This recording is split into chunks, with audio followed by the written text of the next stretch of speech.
जिस नारी को संतान नहीं हो रही हो, बहुत प्रयास कर रहा हो, उत्तरदा एकादशी पूरे साल में 2 बार आती है। एक श्रावण के महीने में आती है, दूसरी पोषादि क्रम में एकादशी होती है। ये संतान की तरक्की करने वाले शंकर जी के मंदिर में जाकर भगवान शिव के मंदिर में पूजन करके घी का 1 कटोरी में घी और 1 कटोरी में खीर शंकर के सामने रख देते हैं। भगवान शंकर के मंदिर पर चौखट पर घी का दिया लगा देते हैं। शंकर जी की चरी हुई 1 बेलपत्र साथ में रखे और 1 बेलपत्र को उठाकर शंकर जी के मंदिर की चौखट पे ही बैठ कर चबा चबा कर खा लेते हैं। जो 1 बेलपत्र लेकर आए हैं वो अपने पति को खिला देते हैं। कहते हैं पुत्रदा एकादशी के दिन ये कर लेने पर संतान की प्राप्ति हो जाती है, पुत्र की प्राप्ति हो जाती है। जो बच्चे घर में चिड़चिड़ करते हो, जो बच्चे घर में क्रोध करते हो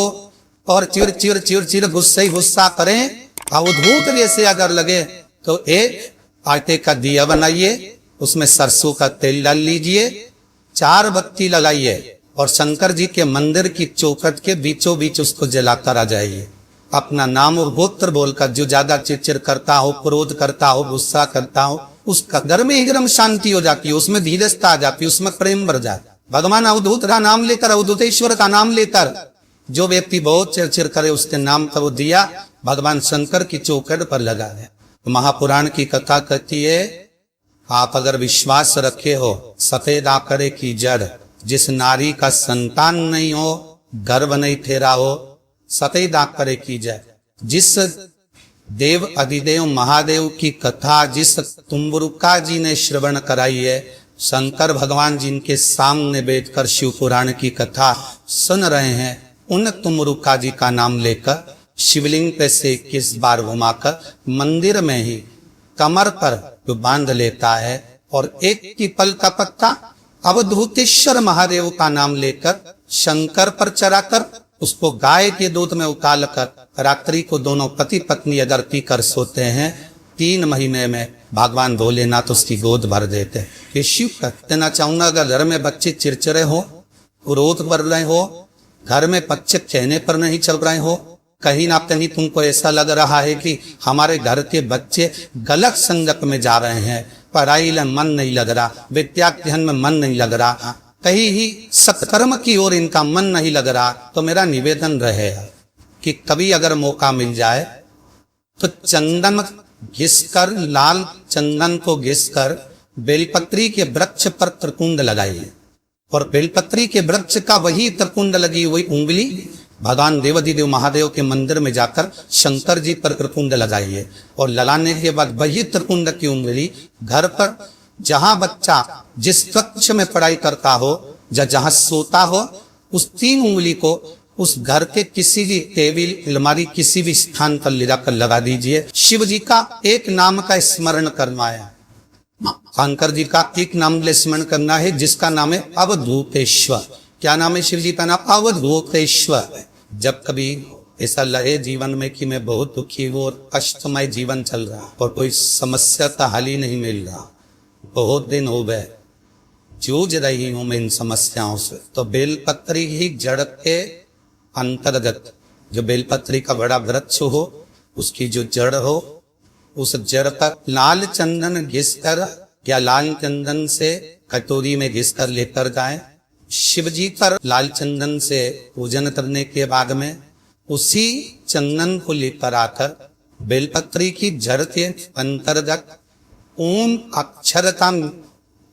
अक्षर को लिखकर 1 बेलपत्र अपनी कामना कर उस जड़ पर बेलपत्री के समर्पित कर। पहले कथा में कहा है कि बेलपत्री कोई साधारण सा वृक्ष नहीं है, इसको केवल साधारण मत मानना, ये कोई सादा सा वृक्ष नहीं है। बेलपत्री की जड़ में ओम शब्द लिखकर, अक्षर लिखकर उस पर एक बेलपत्र समर्पित कर शिव जी से अपनी कामना करता, बेलपत्री के वृक्ष की पूजन करता, ये नाद कर ओम अक्षर का नाद कर स्मरण करता आता है। ज्यादा से ज्यादा कहेंगे तो 4 दिन, 5 दिन में या 6 दिन में मेरा देव ही देव महादेव जो समस्या और टेंशन